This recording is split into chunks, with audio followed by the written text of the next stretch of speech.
میں عرض کر رہا تھا کہ کسی کے پاس سال ہے، کسی کے پاس مہینے ہیں، بہت مختصر زندگی ہے، اس مختصر زندگی میں ہمیں آخرت بنانی ہے۔ ہوتا کیا ہے کہ ہم یہ کہتے ہیں کہ ہماری پریشانیاں بہت ہیں، ہمارے ساتھ دقتیں بہت ہیں، بڑی رکاوٹیں ہیں۔ اس کی وجہ کیا ہے؟ ہم نے اس دنیا کو اہمیت دی، دنیا کو ہم نے ترجیح دیا، اس لیے ہمیں دنیا کی پریشانی معلوم ہونے لگی۔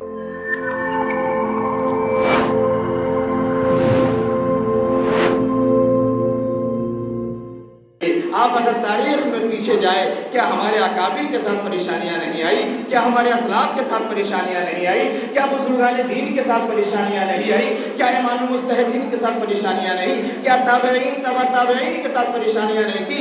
کیا صحابہ سے بھی زیادہ مشکل دور میں ہم جی رہے ہیں، وقت گزار رہے ہیں؟ کیا دنیا میں جتنے انبیاء علیہ الصلوۃ والسلام آئے، کیا ان انبیاء علیہ الصلوۃ والسلام کے ساتھ پریشانیاں نہیں آئی؟ دنیا کی تمام پریشانی کو ایک طرف کر دیا جائے اور کسی ایک نبی کی پریشانی کو لے لی جائے تو وہ تمام دنیا کی پریشانی اس کے سامنے کم ہے۔ اور پھر پوری دنیا اور تمام انبیاء علیہ الصلوۃ والسلام کی پریشانیوں کو جمع کر کے اگر امام الانبیاء ہمارے اور آپ کے آقا جناب محمد رسول اللہ صلی اللہ علیہ وسلم کی پریشانی کو لے لیا جائے تو ساری دنیا کی پریشانی یہ ہلکی ہو جائے گی اور آپ صلی اللہ علیہ وسلم کی پریشانی بھاری ہو جائے گی۔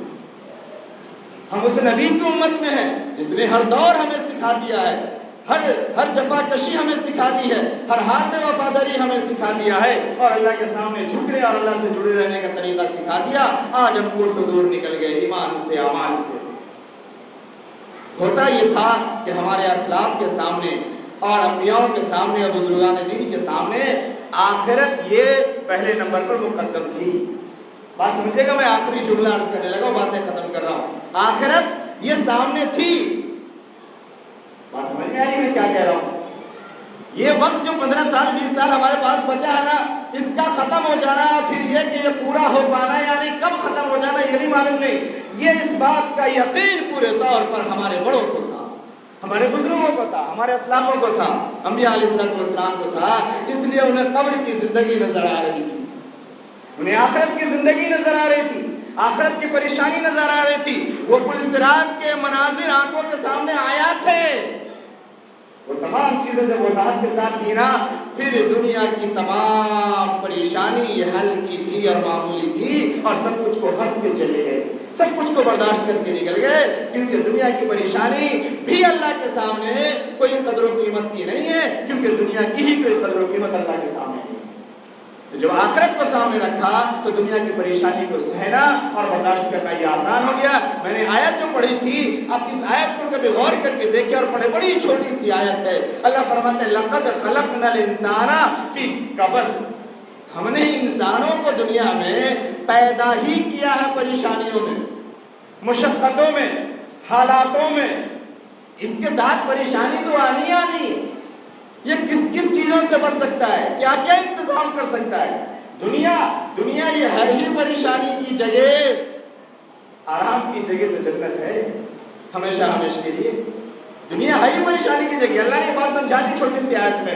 اس لیے دنیا کی پریشانی کے سامنے دنیا کی پریشانی کو آگے رکھ کر کے آخرت کے اعمال کو چھوڑ دینا، دین کے کام کو چھوڑ دینا، یہ بہت بڑی محرومی اور بدنصیبی کی بات ہے۔ دیکھیے اللہ رب العزت اپنے بندوں سے جب محبت فرماتے ہیں نا، پیار فرماتے ہیں نا، پھر اللہ رب العزت اسے تنبیہ فرماتے رہتے ہیں، غفلت سے جگانے کے لیے پریشانیوں میں ڈالتے ہیں، مشقتوں میں ڈالتے ہیں کہ میرا بندہ یاد کر لے، اب بھی میری طرف پلٹ کے آ جائے، اب بھی آ جائے۔ ہمارا اپنا جب بگڑ رہا ہوتا ہے نا، ہم اسے مارتے ہیں، کبھی ڈانٹتے ہیں، کبھی کھانا نہیں دیتے، کبھی دھکے دے دیتے، کبھی پیسے نہیں دیتے۔ کیوں؟ اس کے اندر یہ بگاڑ آ رہی ہے نا، اس بگاڑ کو یہ روک لے، اس لیے تنبیہ کرتے ہیں۔ بھئی رب راضی تو سب راضی، اگر رب نہیں ناراض ہو اور ساری دنیا مل جائے، یہ ڈرنے کی بات ہے، یہ ڈرنے کی بات ہے۔ اور اگر اللہ جب رات یہ معلوم ہو کہ اللہ ہم سے راضی ہے، یہ اللہ کی رضا کے لیے ہم کر رہے ہیں، اللہ کی خوشنودی کے لیے ہم کر رہے ہیں، پھر اس راہ میں ہمیں دقتیں آئے، مصیبتیں آئے، پریشانیاں آئے، کچھ بھی آئے، کوئی فرق نہیں پڑتا، چونکہ جو مصیبت کو دینے والا ہے وہی مصیبت کو ختم کرنے والا ہے۔ ایک مسئلہ ہمارے ذہن کیا ہوتا ہے، ہم سب یہ کہتے ہیں، بڑی اچھی طرح بات کو ذہن نشین کر لیجئے، بڑی اچھی طرح۔ بہت سے لوگ ہیں یہ شکایت کرتے ہیں اور کیا کہتے ہیں، کہتے ہیں امام صاحب نماز بھی پڑھ رہے ہیں، آپ نے کہا تھا کر رہے ہیں, معمولات بھی پورے کر رہے ہیں, سب کام کر رہے ہیں, پریشانی ختم نہیں ہو رہی, پریشانی نہیں ختم ہو رہی تھی, لیکن بیماری ہو ہی نہیں رہا, پورا گھر پریشان ہو گیا, اب سب پریشان ہیں. ایک بات تو یہ بیچ میں عرض کر دوں کہ نماز فائدہ تب دیتی ہے جب نماز کو نماز کے ڈھنگ سے پڑھتے ہیں. نمبر ایک یہ, آج نماز ہی ہم کسی مقصد کے تحت پڑھ رہے ہیں, اللہ کے لیے پڑھ ہی نہیں رہے ہیں, اللہ پھر اس نماز پر ہمیں کیا عطا فرمائے گا. ایک بات تو یہ بڑی درد سے کہہ رہا ہوں, سمجھیے گا, ہم سب نماز کو اٹھک بٹھک کر کے نکال دے رہے ہیں.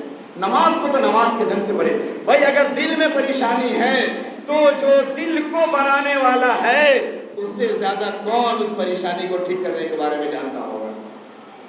کون اس سے بڑا کارڈیولوجسٹ دنیا میں پیدا ہو گیا جو ہمارے دل کی دھڑکن کو ٹھیک کر دے گا, دل کو ٹھیک کر دے گا؟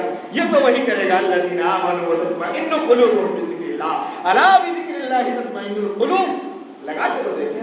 بہرحال میں یہ عرض کر رہا تھا کہ بڑے اچھی طرح سمجھیے کہ ہم نمازیں یا اللہ کے کسی احکام کو اس لیے نہیں پورا کرتے ہیں کہ اس سے ہمارا کوئی کام ہو جائے, اس سے ہماری کوئی دنیا بن جائے. بڑے غور سے سمجھیے گا, یہ عقیدے کے ساتھ بھی اس کا تعلق ہے. میں بار بار جب یہ آیتیں پڑھتا ہوں نا, آپ لوگ سمجھتے نہیں, ان صلاتی و نسکی و محیای و مماتی للہ رب العالمین. اگر اس بات میں, اس عقیدے میں اگر ذرہ برابر کسی چیز کی آمیزش ہوتی ہے نا, یہ بڑی خطرناک بات میں عرض کروں, یہ شرک بن جاتی ہے. اور یہ اللہ کے نزدیک سب سے بڑا جرم ہے, سب سے بڑا گناہ ہے. اللہ نے فرمایا ہم سب معاف کر سکتے ہیں, شرک نہیں معاف کریں گے. اللہ نے خود کہہ دیا ہم نہیں معاف کریں گے, اس لیے اس کے بارے میں کوئی سفارش بھی نہیں کرے گا, کیونکہ اللہ نے پہلے ہی کہہ دیا.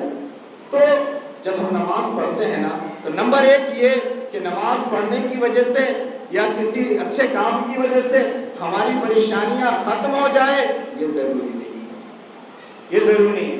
ہم نماز پڑھتے ہیں, بسا اوقات ہماری پریشانیاں بڑھ جاتی ہے, بسا اوقات پریشانیاں کم ہو جاتی ہے, بسا اوقات پریشانی ختم ہو جاتی ہے. لیکن ان سب کا تعلق یہ ہے کہ ہم جو کام کر رہے ہیں وہ اللہ کے لیے کر رہے ہیں, اللہ کی رضا کے لیے کر رہے ہیں. اللہ راضی ہو رہا ہے پریشانی میں ہمیں رکھ کے, کوئی بات نہیں, اللہ کی رضا ہے. اللہ راضی ہو رہا ہمیں خوشحالی میں رکھ کے, کوئی بات نہیں, اللہ کی رضا ہے. اللہ ہمیں جس حال میں رکھا, نہ خوشی اچھا نہ ملال اچھا, ارے خدا جس حال میں رکھا بس وہی حال اچھا. تو اس لیے نماز سے یا کسی سے یہ سمجھے کہ ہماری دنیا اچھی ہو جائے. ہاں دنیا اچھی ہونی بھی چاہیے, اس کے لیے کوششیں بھی کرنی چاہیے.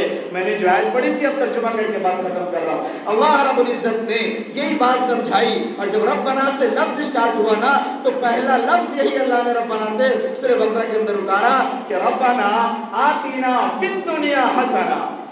اللہ نے پہلے نمبر پر رکھا. دعا مانگو, اللہ سے کہو کہ اللہ ہماری دنیا اچھی بنا دے. ربنا آتینا فی الدنیا حسنہ, ہماری دنیا اچھی ہو جائے. کیونکہ جب دنیا اچھی ہوتی ہے نا تو پھر کام کرنے میں اچھا لگتا ہے, کام کرنے میں سکون ملتا ہے. تو اللہ نے کہا اسباب مانگ لو, دنیا مانگ لو, اسباب جب ہوں گے نا کام کرنے میں مزہ آئے گا, کام کرنے میں اچھا رہے گا. لیکن وفی الآخرۃ حسنہ, اصل یہ بل تؤثرون الحیاۃ الدنیا والآخرۃ خیر وابقیٰ. دنیا کی زندگی کو ترجیح دے رہے ہو, دنیا کی زندگی کو اہمیت دے رہے ہو, دنیا کی زندگی کو اصل سمجھ رہے ہو. نہیں نہیں نہیں نہیں, والآخرۃ خیر وابقیٰ, آخرت کی زندگی جو ہے نا یہ اچھی بھی ہے اور وہ ابقیٰ اور باقی رہنے والی بھی ہے.